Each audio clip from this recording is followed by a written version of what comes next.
Hi, this is Alexplain. This is an Alexcursus, a show where I talk about how authentic or more accurate a gunpla or figurine, or in this case, candy toy, is. This time, we are looking at the Gframe Super Gundam or G-Defender with Gundam Mk-II kit. I will break down the category into saga, style, action, gimmick, and absence. Style is how much the mobile suit, or in this case, for the G Defender, the mobile armor, looks like in the anime, game, manga, or illustration. I will also talk about if the design language of the gunpla works.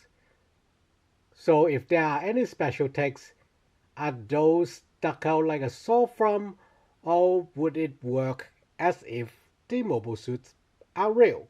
People who are familiar with the channel or Gframe in general will know Gframe's approach is usually adding a lot of details.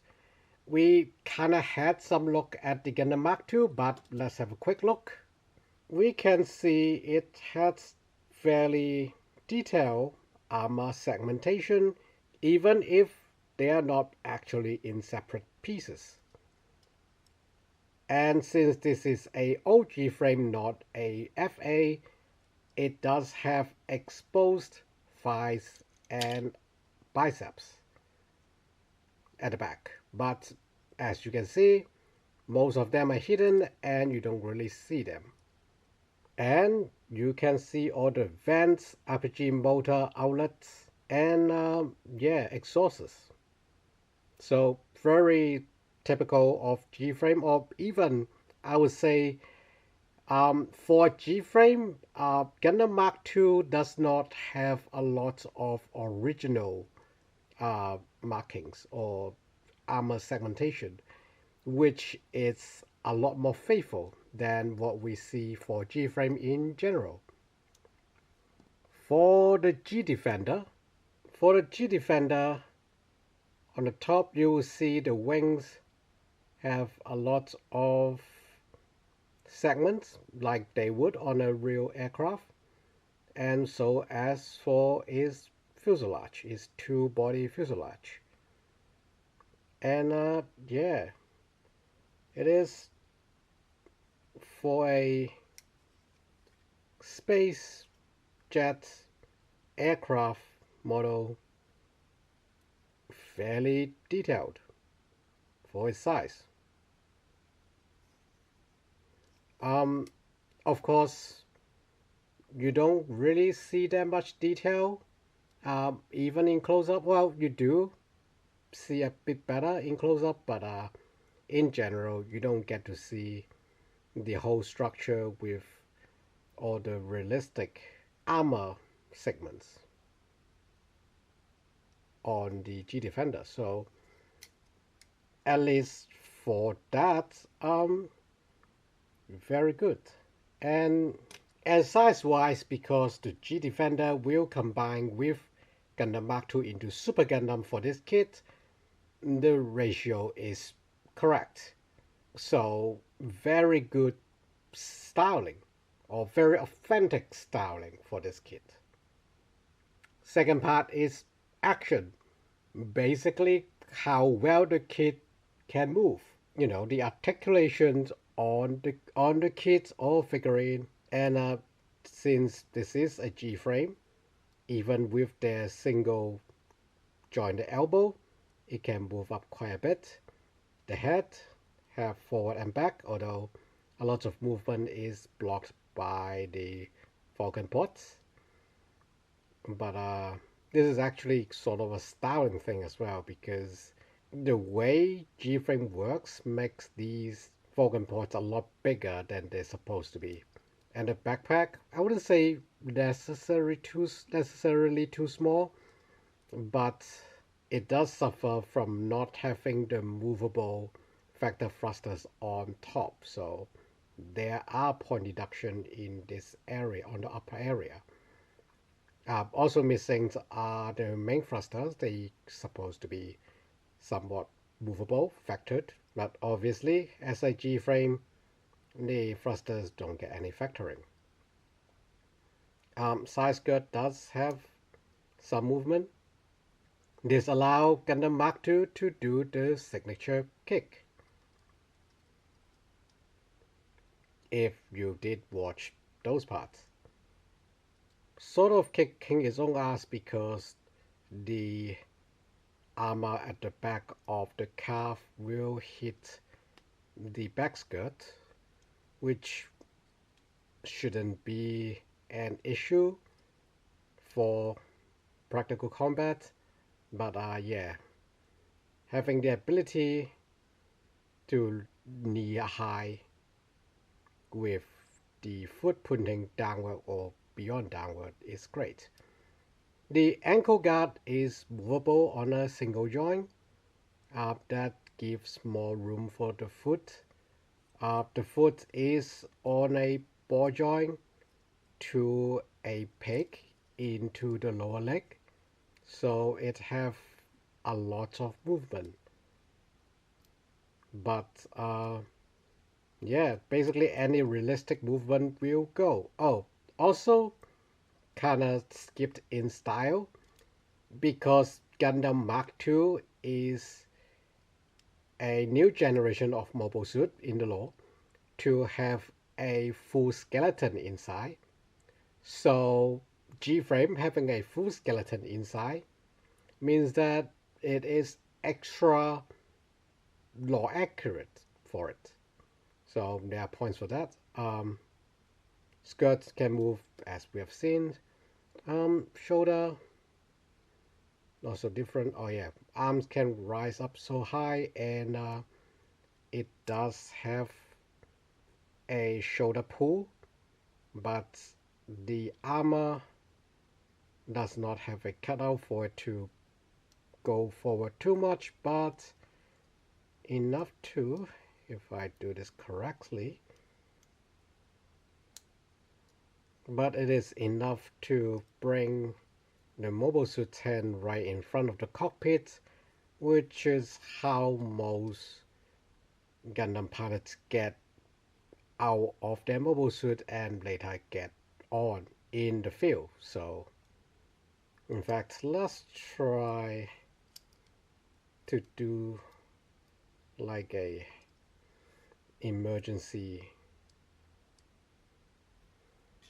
or this way, like a emergency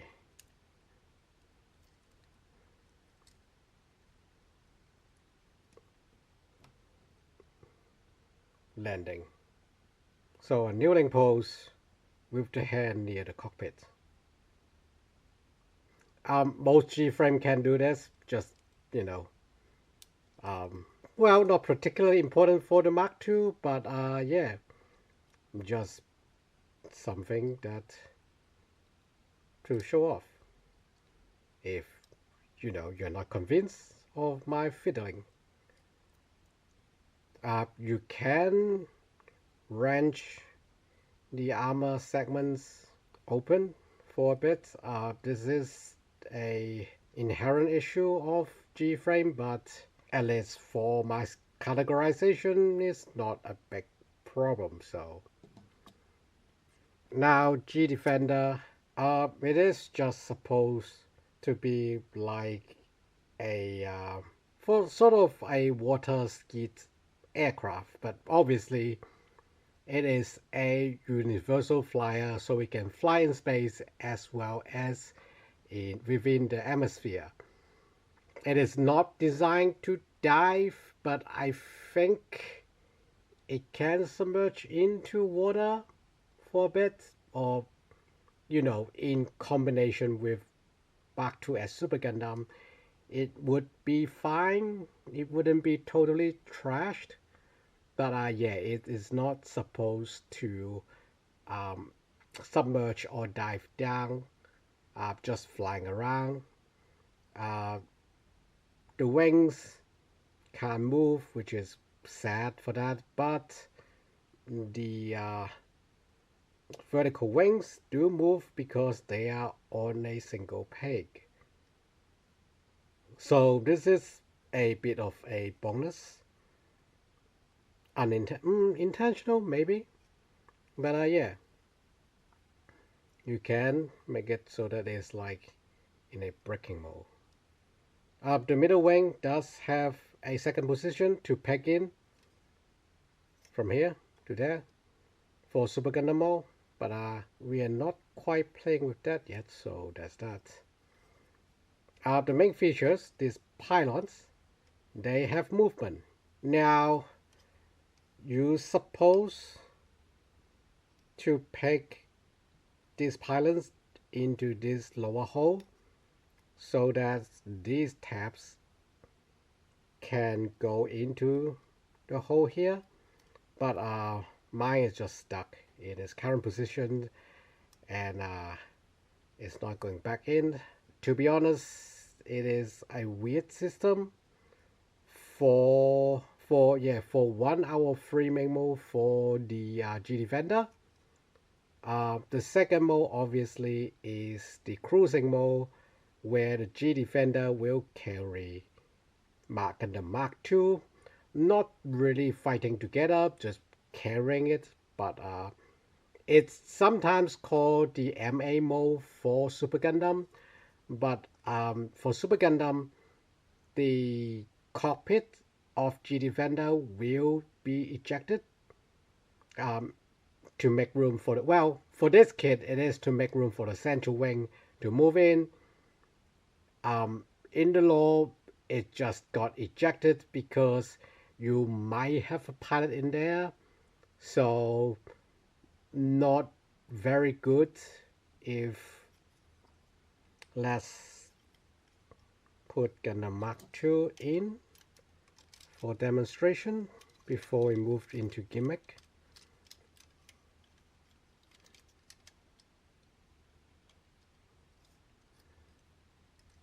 Carrying mode is just this. Basically, using the pylons to keep Gundam Mk-II's arm straight. And yeah, and the backpack connected to the G Defender. That's the carrying mode or cruising mode for Super Gundam in some games. So basically, if this is what Super Gundam would look like, sort of look like, but before we move too far, yeah, you just have an extra cockpit out here for people to shoot against. So the cockpit has its own core fighter.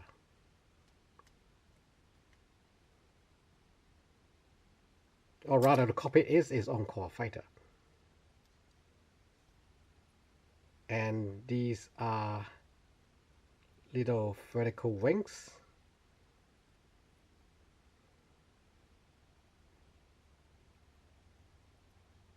This is the connector. No styling here, but to be honest, you don't really see it anyway, so. But yeah, this is the little core fighter of G Defender. And yeah, so yeah, for Super Gundam, no extra cockpit for the enemy to hit, which is good. And now the middle wing, which is supposed to be a sliding action and is represented as 2 position peg in here. So not law accurate articulation, but some form remains, so point deduction, but not all of it. And let's do the rest of transformation. The Mega Beam launcher here, we'll just pull it out, and let's fiddle around. Put the pylons on the side. I didn't show this, but this is the landing gear for the G Defender. So that movement exists. And here we are, Super Gundam, without its weapons. Now is the good time to introduce Gimmick, which is where we'll be looking at the weapons, accessory, and other functionalities included in the set. This category mainly talks about the extra effort put into the kit to make it more realistic or authentic as you see them in the media of their origin. And if there are any good spare parts, I will include them in this section as well. So Gimmick number 1 can combine into Super Gundam. Gimmick number 2 does have missile bank of Super Gundam, or G Defender really. G Defender can use this missile bank as well, but yeah, it's generally being used in Super Gundam mode. Gimmick number 3, as we have explained it, the core fighter. Gimmick number 4, the Mega Beam Launcher. The Mega Beam Launcher is actually called Long Rifle for some reason. But yeah, it does have the ability to open up its handguards and extend the handle for Super Gundam. And as we see, it have a tab to attach itself to the pylons on the side of G Defender.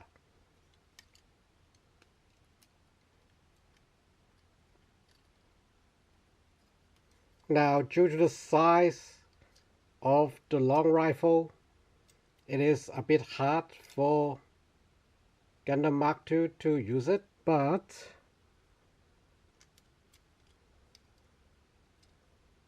thanks to the flexibility of Gframe,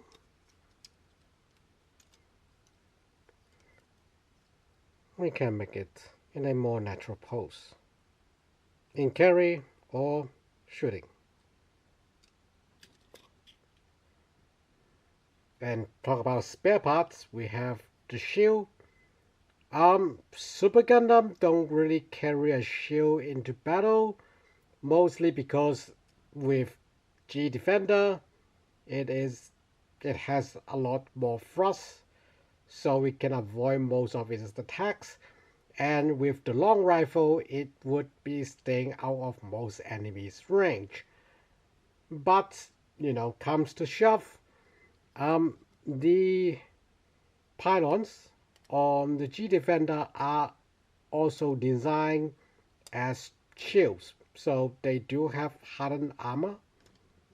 So most of the time you wouldn't see Super Gundam carrying a shield, but the kit still comes with it, and you can put it on if you want.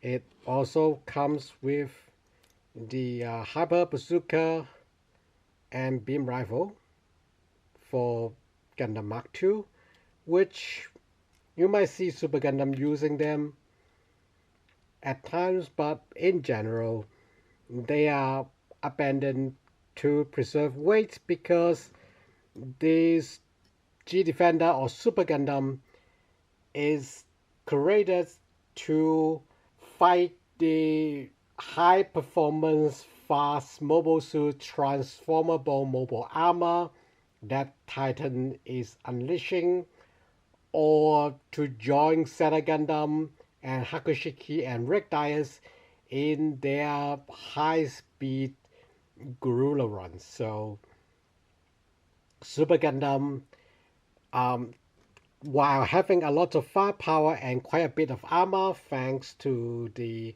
G Defender's pylon and G Defender being built with Gundamium, it is still a relatively running light machine. Although it is not a light machine, it is actually fairly heavy for its time, but in general, it is not considered a big problem.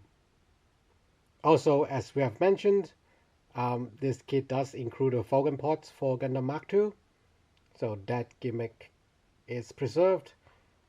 So yeah, all in all, gimmick-wise, this kit gives you basically everything you will need for a accurate Super Gundam or Gundam Mk-II and G Defender to represent in your collection.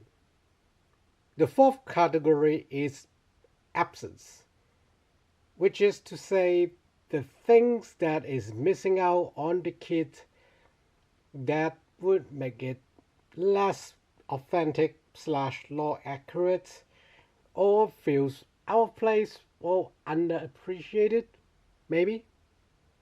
For this kit, the obvious one is the Light Saber on Gundam Mk-II's backpack is molded in, you can't take them out, and there is no Beam Saber for Super Gundam. So you can't take those Beam Sabers out, and there are no Beam Sabers for Super Gundam.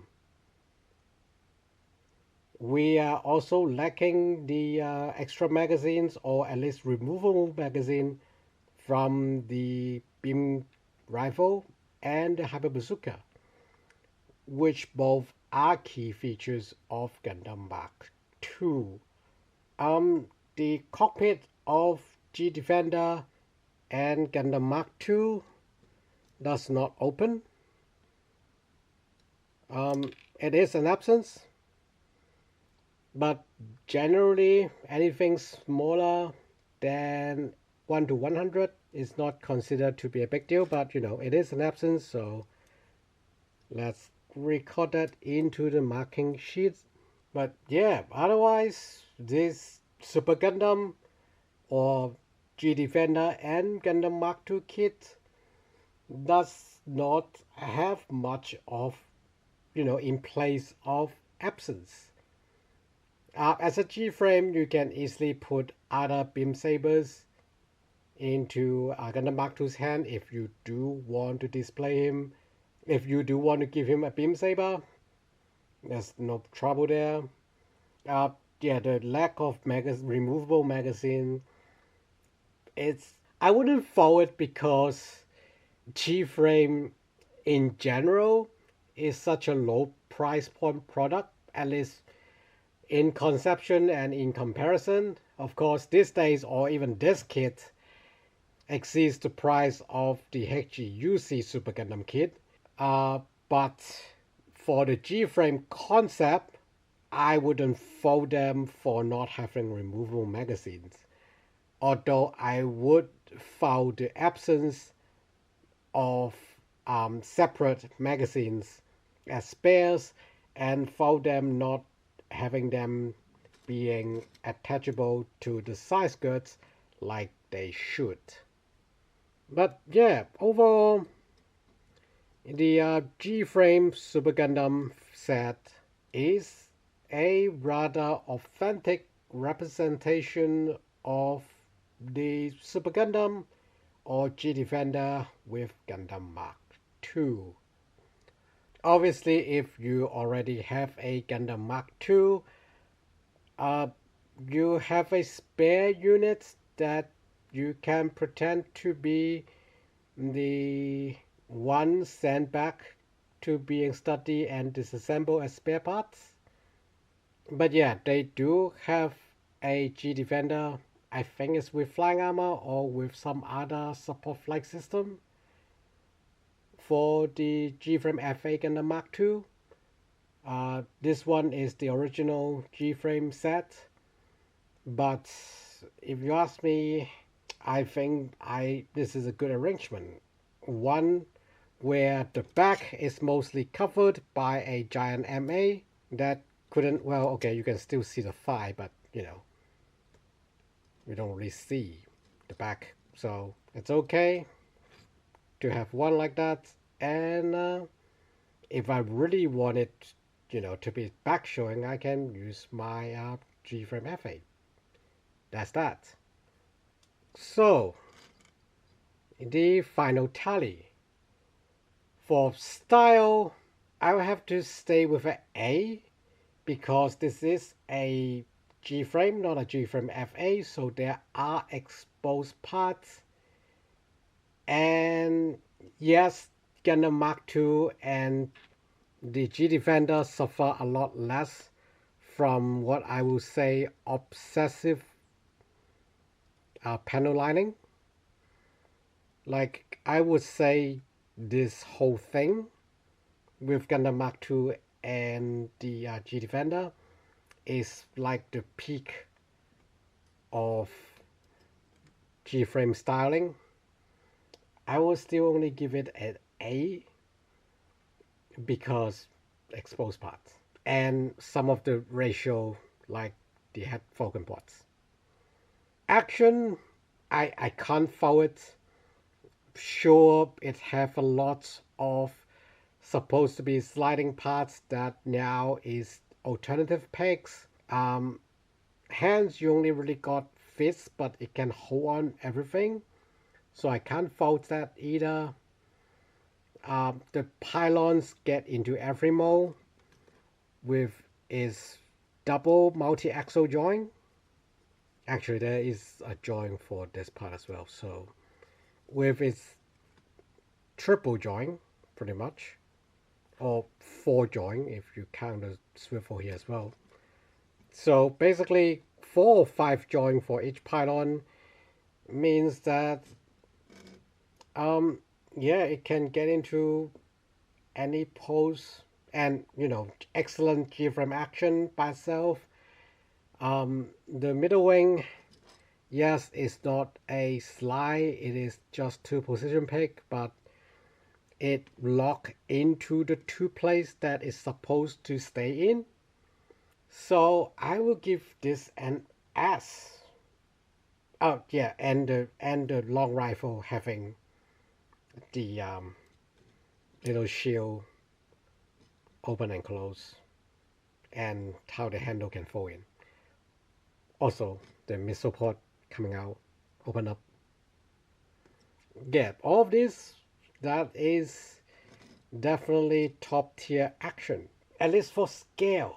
I guess I can fault the backpack on Gundam Mk-II not having the factor thrusters. I can fault the wings on the side not being movable or have no rudder action like it should as a aircraft. I guess I can fault the lack of knee articulation. So I guess I'll give it A+. There are some very obvious lacking in action here, but most of those do not inhibit your experience in posting or playing with it. Sure, some people really want detail play, and for me, the knee armor action is actually quite important for a Gundam Mk-II, but for this size, I don't want to fault it, but I guess this is a show, so for the show, A for action. Gimmick, like I said before, Gimmick is basically just points going up, counting everything that it has. It can have the core fighter for G Defender being separate, plus points. All the weapons except for Beam Saber for Gundam Mk-II, plus points. G Defender combined with Super Gundam with a very solid, if you can't tell, a solid connection that is not complicated and does not inhibit Gundam Mk-II's movement more than it should, because it is a giant set of wings at the back. That's a plus point. And like action, those are the gimmicks. Like, you even get landing gears on the G Defender working. If I have to deduct points in action, I don't think I can deduct points for Gimmick. I guess I can deduct points for the lack of Beam Saber overall, but the lacking in Beam Saber is absence, not Gimmick. So for Gimmick, the Gframe Super Gundam G Defender Gundam Mk-II kits gets S. And for the absence, pretty much like I just said, lacking of Beam Sabers, no removable magazines as separate spare parts to represent them and attach them to either the shield or, well, the shield does have them sculpted in, but you know, it would be great if we got some of those actually attached on the shield and on the side skirt. So without all of those, I would have to give B for absence. There's quite a bit of absence. Oh yeah, you know, lack of Niyama actions, a lot of the detailed things that could have been on Gundam Mk-II is not on here. Like, if this reveal or this show is just on the G Defender, I probably give it straight S across, but with the Gframe Mk-II here bringing down the scores quite a bit in general, yeah, it has to get a B on absence. So overall score, A for style, A for action, S for gimmick, and B for absence. Overall, A. I don't think Bandai is selling this kit anymore. They might bring it back. They might bring it back with the Gframe FA. I'm not sure. Most likely you'll find this now. But let's just say, you know, somebody is reselling it and they are like missing most of these. They just have the Super Gundam. I say it's fine, to be honest, as long as they're asking for a reasonable price. So yeah, overall I am quite happy with this. Kids, this is what I tell myself why I didn't build my HGUC Super Gundam for so long. What do you think? Did Bandai do a good job with this Gframe entry? Leave your comments. Thanks for watching. See you next time.